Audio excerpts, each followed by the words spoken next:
যে মেয়েটা ছিল, মেয়েটার ওইখানে কি পাওয়া গেছে, আলামত পাওয়া গেছে। শুধু মেয়ের না, মেয়ের মারও পাওয়া গেছে। অর্থাৎ বাহ, বাংলাদেশ পুলিশ বাহ, কি সুন্দর একটা হিন্দু পরিবারকে পরিকল্পিতভাবে হত্যা করে কেসটাকে একদম সম্পূর্ণ অন্যদিকে ঘুরিয়ে দিলে।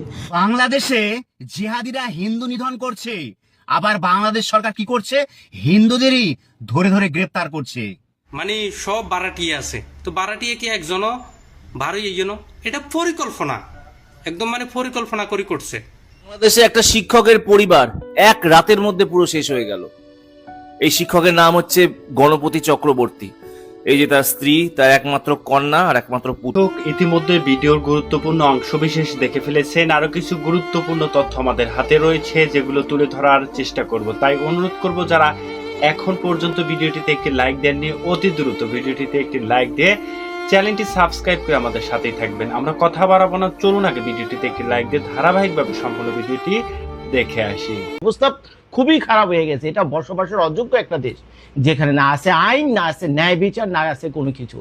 একটা মানুষ বছর বছর কষ্ট করে, বছর বছর সারা জীবন লাগায় একটা বাড়ি করতে, সারা জীবন লাগায় একটা বাড়ি করতে লেগে, এখন যে ব্যক্তি মারা গেছে বুঝছেন, সে তো তারা সারা জীবনের অর্থ সম্পদ সবকিছু দিয়ে 2 তলা 3 তলা একটা বাড়ি করছে, চিন্তা করতে পারেন। আর পাড়ার কিছু মাস্তান বুঝছেন, পাড়ার কিছু মাস্তান, এলাকার কিছু গুন্ডা পান্ডা নিজের একটা নেটওয়ার্কিং করে খুব ফাওয়ের উপরে একটা লোকের 50 বছরের শ্রম দিয়ে গড়া একটা বাড়ি মুহূর্তের ভিতরে আপনারা এইভাবে নিয়ে এলেন, বংশশুদ্ধা শেষ করে দেন। না আছে কোনো আইন, না আছে কোনো বিচার। রংপুরে যে ঘটনা ঘটেছে, আমি তো বলবো যে স্বয়ং আল্লাহর যদি আসর, আল্লাহ যদি কিছু একটা থেকে থাকে উপরে, আমরা মুসলমানরা তো বিশ্বাস করি, অনেকে বিশ্বাস করে না। আল্লাহর আসর যদি ওই 7 আসমানের কোন এক জায়গায় থেকে থাকে, আল্লাহর আসর শুদ্ধ কেঁপে উঠেছে রংপুরের এই ঘটনা, এটা হতেই পারে না বুঝছেন, এটা মেনে নেওয়া যায় না। তো যাই হোক, এর ভিতরে আরেকটা ঘটনা ঘটছে, সেটা হলো রংপুর মেডিকেল কলেজে, যেখানে কিনা তাদের ওই মা এবং মেয়ে এবং সেই শিক্ষক প্লাস তার যে 9 বছরের শিশু, প্রত্যেককে যেখানে মর্গেজে রাখা হয়েছিল বুঝছেন। আপনারা তো জানেন, মর্গেজে রাখার পরপরই বা মর্গেজে রাখার কিছু আগে পরে একটা পোস্টমর্টেম বলে একটা জিনিস আছে। অর্থাৎ কিভাবে, কেন, কি কারণে এই পুরো ঘটনা ঘটছে এবং এই হত্যাকাণ্ড ঘটছে, সেটার কি সায়েন্টিফিক একটা জাজ হয় বুঝছেন, সায়েন্টিফিক একটা টেস্ট হয়, যেটাকে আমরা বলি কি ফরেনসিক। তো ফরেনসিক একটা টেস্ট আছে, সেই ফরেনসিক টেস্টের জন্য যখন রংপুর মেডিকেল কলেজে পাঠানো হয়েছে, আপনারা জানেন এগুলো তত্ত্বাবধানে থাকে কারা, যে কিনা মর্গের লোক কাজ করে, যাদেরকে আমরা বাংলা ভাষায় বলি ডোম। এখন মজার ব্যাপার হলো 71 টিভি একটা ঘটনা ঘটে দিয়েছে এর ভিতরে। বাংলাদেশের 71 টিভি ভাই, আপনাদেরকে অনেক অনেক ধন্যবাদ আপনাদের সত্যনিষ্ঠ সাংবাদিকতার জন্য। আপনারা যে মানে এরকম একটা ভিডিও মানে করবেন এবং আমরা এটা দেখবো 24 ঘন্টার ভিতরে, আমি আমার নিজেকে বিশ্বাস করতে পারছি না। আমি তো মনে করছিলাম বাংলাদেশের সব সাংবাদিক ঢিকে গেছে বুঝছেন, সত্যের পক্ষে কথা বলার জন্য কেউ নাই, সত্যের জন্য, বিচারের জন্য প্রতিবাদ করার মতো বাংলাদেশে কোনো সাংবাদিকের মানে কারো সেই অবস্থা নাই। কিন্তু এই 71 টিভির এই ভিডিওটা দেখার পর, 1 মিনিটের একটা ভিডিও দেখার পর আমি ভাই থ্যাংক ইউ ভাই, থ্যাংক ইউ। ভালো কাজে প্রশংসা করতে হয়। তারা কি করছে, চামের উপরে গিয়া ঢাকা মেডিকেল কলেজে জেক্স রাখা হয়েছে, সেখানে মর্গের যে ব্যক্তি ছিল, কপিরাইটের কারণে সেই ভিডিও আমি দিতে পারলাম না, কিন্তু আমার ভিডিওর লিঙ্কে সেই 71 টিভি লিঙ্কটা আমরা দিয়ে দিব, আমি দিয়ে দিব না, যদি সম্ভব হয় তো আপনারা গিয়ে সেখানে দিয়েছেন, দেখেছেন, প্লাস ইউটিউব ফেসবুকে এই ভিডিও এখন 6 লাখ। তো সেখানে মর্গে জিজ্ঞেস করছিল যে ভাই কি দেখলেন, ভাই কি দেখলে, কি অবস্থা। তো আইসা সরাসরি ক্যামেরার সামনে বলতেছে, গোপন ক্যামেরা ধারণ করা, কারণ সরাসরি ক্যামেরা দিলে এই লোক হয়তো বলতো না। সে সরাসরি এসে বলতেছে যে মেয়েটা ছিল, মেয়েটার ওইখানে কি পাওয়া গেছে, আলামত পাওয়া গেছে। মানে কি, সেই ধরনের স্পাম, সিমেন্ট যাই বলে না কেন, যে ভাষায় বলে না কেন, সিমেন্ট স্পাম সবই ওখানে পাওয়া গেছে বুঝছেন। শুধু মেয়ের না, মেয়ের মারও পাওয়া গেছে। অর্থাৎ তাদেরকে মারার আগে তাদের সাথে। এখন আপনাদের কাছে কি মনে হয়, স্নিগ্ধ আরেকটা ছেলে, যে 2টা বাচ্চা ছেলে দেখলাম ঠিক মতো দাড়ি মোছা ওঠেনি, স্বর্ণের দোকানে কাজ করে, বয়স সর্বোচ্চ 20-22 বছর বয়স হবে বুঝছেন, এরা দুজন মিলে এতগুলি ঘটনা ঘটেছে, এটা আপনাদের বিশ্বাস হয়? উত্তর হইল না। তো যাই হোক, এখন এই ঘটনার পুরাই ইউটার্ন নিয়ে নিছে বুঝছেন, পুরাই টুইস্ট খেয়ে গেছে ঘটনা, পুরাই টুইস্ট খেয়ে গেছে। এটা পুলিশ কিভাবে সামলাবে আমি জানি না, সেই ডোমকে কিভাবে তারা কি করবে। ময়না তদন্তের যে রিপোর্ট এখনো যদিও আসেনি, কিন্তু আমার মনে হয় না ময়না তদন্তের রিপোর্ট ঘটনাটা দেখতে পাবেন, কিন্তু এই ভিডিওটা ফেসবুক ইউটিউবে রয়ে গেল। তো এখন সরকারের প্রতি আমার একটাই প্রশ্ন, ভাই আপনারা কেমনে কি কয় টাকা খাইছেন, কয় টাকা পাইবেন, এই পরিবারটাকে মেরে আপনাদের কি লাভ হয়েছে, কয় টাকা পাইবেন বলেন তো। ধরলাম বাড়ির ভ্যালু 10 কোটি টাকা, আর সে যে প্রভিডেন্ট ফান্ডের টাকা পাইছে তার স্কুল জীবনে চাকরি কইরা, সেখান থেকে পাইছে আর 15 লাখ টাকা। যদি এই আপনাদের সমস্যা হয়ে থাকে, যেভাবে এটাকে ধামাচাপা দেওয়ার চেষ্টা করতেছে, 24 ঘন্টার ভিতরে আসামি আইনা মাইরা পিটে 164 দ্বারা দিয়া আসামি দিয়া স্বীকারোক্তিও করাইছে, যেটা কোনোটার সাথে কোনোটার মিল নাই, বুঝছেন? কোনোটার সাথে কোনো মিল নাই। এটা যদি একটা ঘোড়ার কানেও বলে না, ঘোড়াও হো হো করে আসবে, বুঝছেন? ঘোড়ার কানে যদি বলে না, ঘোড়াও হো হো করে আসবে।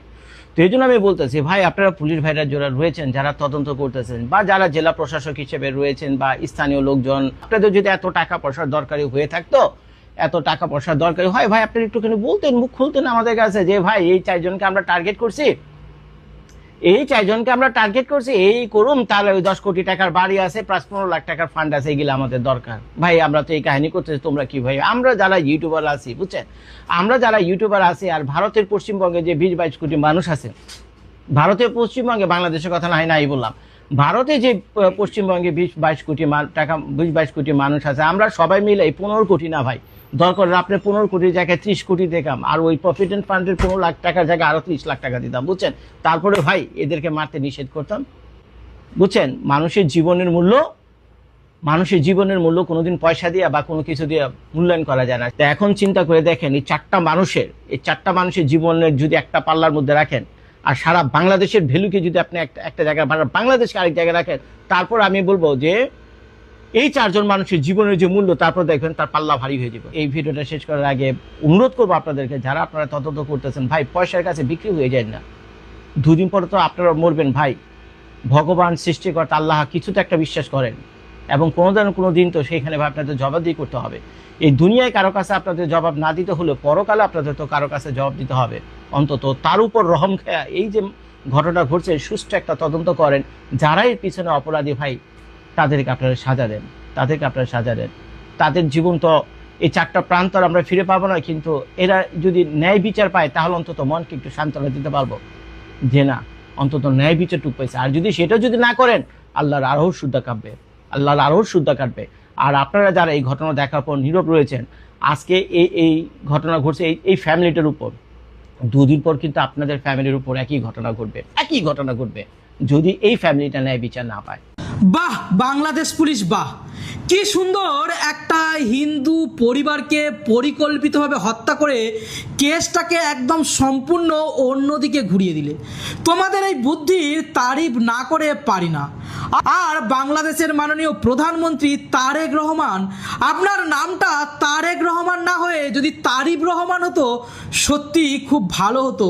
তাহলে আপনাকে গোটা বিশ্বের মানুষ এই যে বিষয়টার জন্য কি সুন্দর তারিফ করত। সুস্পষ্ট হচ্ছে বাংলাদেশের রংপুরের যে শিক্ষক অর্থাৎ গণপতি চক্রবর্তীর পুরো পরিবারটাকে হত্যা করা হলো এবং তার দুধের শিশুটাকে নৃশংসভাবে মারা হলো, তারপরেও সেই কেসটাকে সম্পূর্ণ ঘুরিয়ে দেওয়া হলো।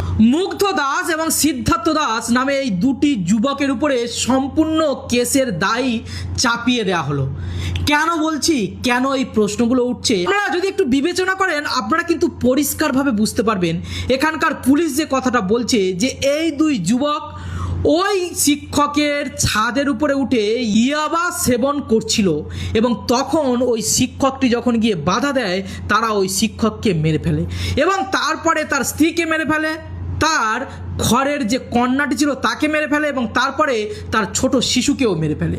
প্রশ্ন হচ্ছে তারা কিভাবে 3 জন মানুষকে মেরে ফেলে দিতে পারে, এবং সেখানে একটা মানুষকে যখন খুন করবে, সেখানে কি কোনো চিৎকার আসেনি, বা পাশের কেউ জানতে পারেনি, বা ধস্তাধস্তি হয়নি, নাকি সেই প্রমাণগুলোকে লপাট করা হয়েছে?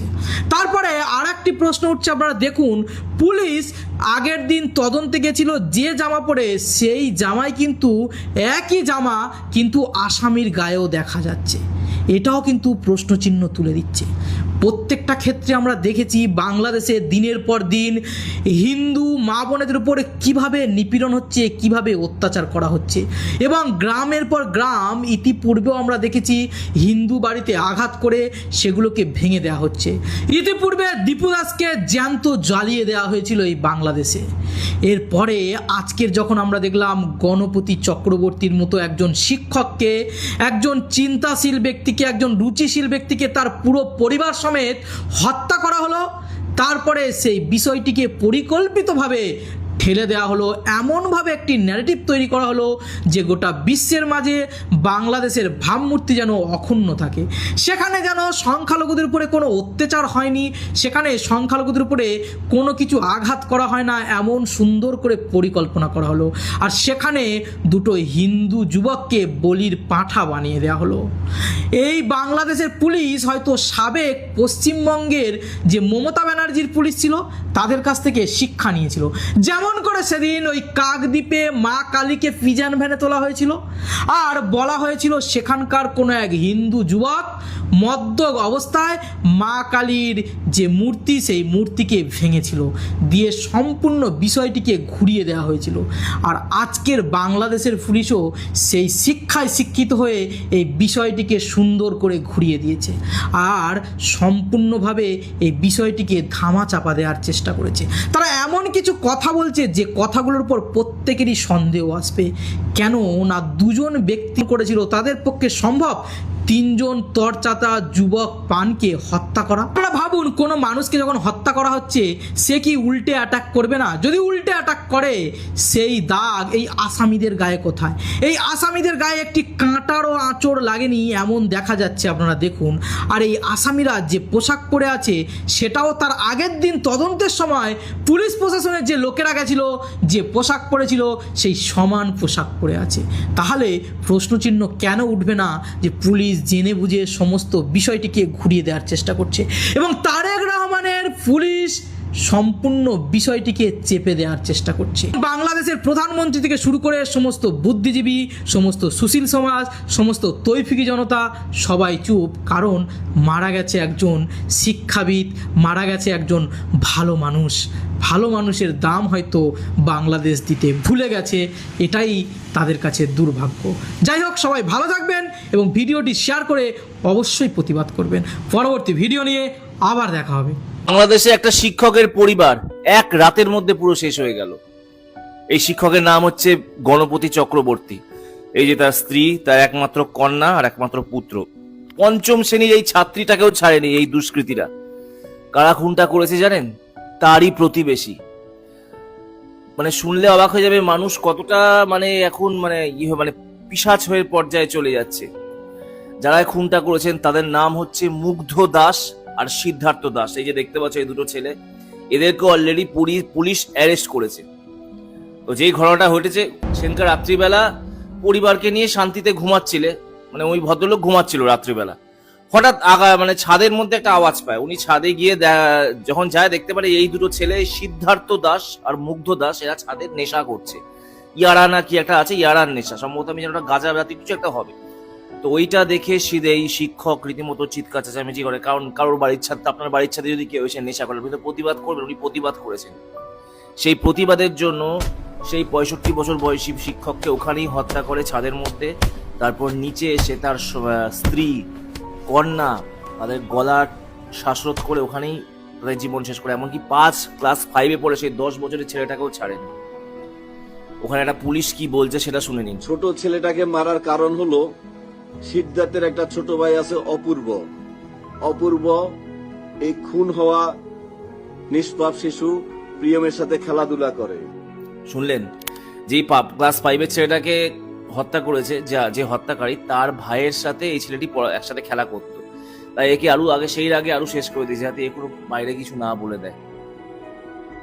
আরেকটা কথা, এই ঘটনা নিয়ে অনেক হিন্দু মুসলমান উল্টো পাল্টা অনেক ফেক নিউজ সোশ্যাল মিডিয়া ছড়ানো হচ্ছে। এগুলো কোনো ওসব কিছু না, দুটো প্রতিবেশীর মধ্যে ঘটনা। এখানে কোনো বাইরে অন্য কোনো দুজনেই হিন্দু, যেটা জানা গেছে। আপনারা ফ্যাক্ট চেক করে দেখে নিতে পারেন। আমি নিচে সমগ্র লিঙ্ক আপনাদের দিয়ে দিচ্ছি নিউজে। তবে যেই হোক, হিন্দু হোক মুসলমান হোক, যেই হোক, যে এই ঘটনাটা করেছে তাদের কঠোর শাস্তি হোক।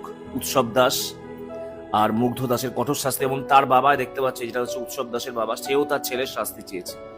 কিছু বলার নেই, মানুষ দিন দিন অমানুষ হয়ে যাচ্ছে। ভিডিওটা শেয়ার করে দেবেন। না, শিক্ষকের পরিবারের জন্য ভীষণ খারাপ লাগছে।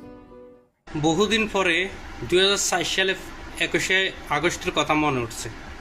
21শে আগস্টে যখন শেখ হাসিনার উপরে হামলা চলে, তখন দুদিগরি এই সরকারের প্রশাসনে জজ মিয়া নামের একটা নিরীহ ফানিরে ধরবার পরে যায়, তার রিমান্ড দিবার পরে যায়। তো শেখ হাসিনার সরকার ক্ষমতাতে আইছে, আর এর পরেরটা তো ইতিহাস। তো এখন রংপুরে যে ঘটনাটা ঘটছে, সেম কাহিনী হয়ে গেছে ভাই, বিশ্বাস করেন এটা একটা হাস্যকর বিষয়। একই পরিবারের 4 জনকে হত্যা করবার লাই ওই লোক আইছে, এটা করবার পরে যায় ওই যে পুরুষ মানে আপনি যে রে প্রথম খুন করছে, তো এর সিলে শুনি অন্য কোনো ফ্ল্যাটের মানুষে শুনে নাই, শুধু খালি তার পরিবারে শুনছে। পরে দেহের বউ বার হয়েছে তাকে মারছে, তো তার বউর সিলে শুনি তার মাইয়া বার হয়েছে, ওরে মাইয়ারও মারছে, মাইয়ের সিলে শুনি ছেলে বার হয়েছে, ছেলেরও মারছে, মানে ঘরের ভিতরে। তো আমি এটা মনে করি ওই বিল্ডিং কি খালি ছিল না, কমেন্ট বক্সে একটু জানিয়ে দিন তো। আমি তো যতটুকু জানি ওইটা 4 তলা বিল্ডিং ছিল এবং কি ওইখানে সব রুম ভাড়া ছিল। তো এখন একটা লোকের ছাদের উপরে মারার লাগছে, তো ছাদের উপরে মারার অন্য কোনো লোকে সিলে শুনি বার হয়ে গেল, এটা পুলিশের কথা আর কয় ওই ছাদের উপরে মারার জামাই রে, তো বউ পরে দিব ওই বার হয়ে এসে বউরা মারছে। মানে একটা জিনিস মিশা কথা করার তো কতগুলো সিস্টেম আছে, মানে দুঃখে হাসির ভাই মাইন্ড করিয়েন না, কি একটা ফাইজলামি শুরু করছে। একই পরিবারের 4টা লোককে খুন করছে, মানে প্রথম খুন করছে স্বামীর সিলে শুনি বউ বার হয়েছে আর বউরে খুন করছে, বউর সিলে শুনি মাইয়া বার হয়েছে মাইয়ারে খুন করছে, মাইয়ার সিলে শুনি ছেলে খাটের তলে ঢুকতে লাগছিল ওইখান থেকে মারছে। এটা ভাবা যায় বিল্ডিংটাতে কিন্তু ফুল মানে সব বারাটিয়ে আছে, তো বারাটিয়ে কি একজনও বার হয়ে গেল, এটা পরিকল্পনা, একদম মানে পরিকল্পনা করে করছে। দেশে জিহাদিরা হিন্দু নিধন করছে, আবার বাংলাদেশ সরকার কি করছে, হিন্দুদেরই ধরে ধরে গ্রেপ্তার করছে। যে চক্রবর্তী পরিবারের 4 জনকে জিহাদিরা হত্যা করেছে, তার পরিপ্রেক্ষিতে তার পাশের বাড়ির হিন্দু 2টো ভাইকে বাংলাদেশ সরকার গ্রেপ্তার করেছে, যাতে এটা কোনো ধর্মবিদ্বেষী না হয়। তার জন্যই বাংলাদেশি পুলিশ এবং বাংলাদেশ সরকার এই হিন্দু 2টো ভাইকে গ্রেপ্তার করেছে। গত রাত্রে যেখানে দেখা যাচ্ছে পুলিশের শরীরে যে টি শার্টটি ছিল, পরের দিন যাকে গ্রেপ্তার করা হয়েছে তার শরীরে সে টি শার্টটি। তাহলে এই টি শার্টটি কোথা থেকে আসলো? বাংলাদেশ পুলিশ এবং বাংলাদেশ সরকার এটা প্রমাণ করতে চাইছে যে সেদিন রাত্রেই এই খুনিরাই সেখানে ছিল। বাংলাদেশের যেন কোনো দুর্নাম না হয়, তার জন্যই এই হিন্দু 2টো ভাইকে ধরে তাদেরকে ফাঁসানো হচ্ছে। যাকে ধরা হয়েছে তার বাবা পরিষ্কার বলছে যে সে কিছুই জানে না এবং তার ছেলেরা এ ধরনের কাজ করতে পারে না। তাহলে আপনারাই নিজে কানে শুনুন যে তার বাবা কি বলছে। যা বলছে তা আমাকে মেনে নিতে হবে তো, কারণ যেহেতু আমি ওখানে ছিলাম না, আমি জানি না, বা আমি কিছুই জানি না, এই না জানার কারণে তো আমাকে ওইটাই মানতে হবে। কিন্তু আমি যতটা জানি যে আমার সততা যেটা আমি জিনিসটা বলি, কালকে যখন জানাজানি হলো তার আগে তো আমার জানার কোনো প্রশ্ন আসে না। কালকে যখন জানাজানি হলো যে এরকম ওরা এসে চিলেচিলি করতেছে যে কিভাবে কি হচ্ছে, তখন সবাই খুব বললো যে ঠিক আছে পুলিশকে ঢাকায় ঢুকে এটা ভাঙাই। তখন আমরাও বললাম হ্যাঁ, আমরা তো গ্রামের মানুষ, আমরাও আশাবাদী যে হ্যাঁ পুলিশকে ডাক দিয়ে পুলিশ আসলো। প্রায় দীর্ঘ তাহলে শুনলেন তো এই গ্রেপ্তার হওয়া ভাইটির বাবা কি বলল। একদম পুরো পরিকল্পিতভাবে বাংলাদেশ পুলিশ এবং বাংলাদেশ সরকার এই হিন্দু 2টো ভাইকে ফাঁসিয়েছে। অভিনয় করতে করতে তুমি আমি দুজনেই ক্লান্ত, আজ ভালোবেসে ভোরের নদীর মতো হয়ে যাব শান্ত। সরি টু সে, আমাদের দেশে ম্যাক্সিমাম হিন্দু সম্প্রদায়ের ভাই বোনেরা অভিনয় করে বাঁচেন বাংলাদেশের সাথে। আসলে মনে প্রাণে আপনারা বাংলাদেশকে ভালোবাসেন না, আমি সবার কথা কিন্তু বলি নাই, একটা সার্কেল যারা এই দেশে খায়, এই দেশে হাগে, কিন্তু গুণগান করে ইন্ডিয়ার। এবং এই যে 4 খুনের ঘটনায় তারা কোনো না কোনোভাবে মুসলমানের উপরে দায় চাপানোর জন্য উঠে পড়ে লাগছিল পুরো সোশ্যাল মিডিয়ায়, পোস্ট এইটা সেইটা, আন্দোলন কত কি ভাই।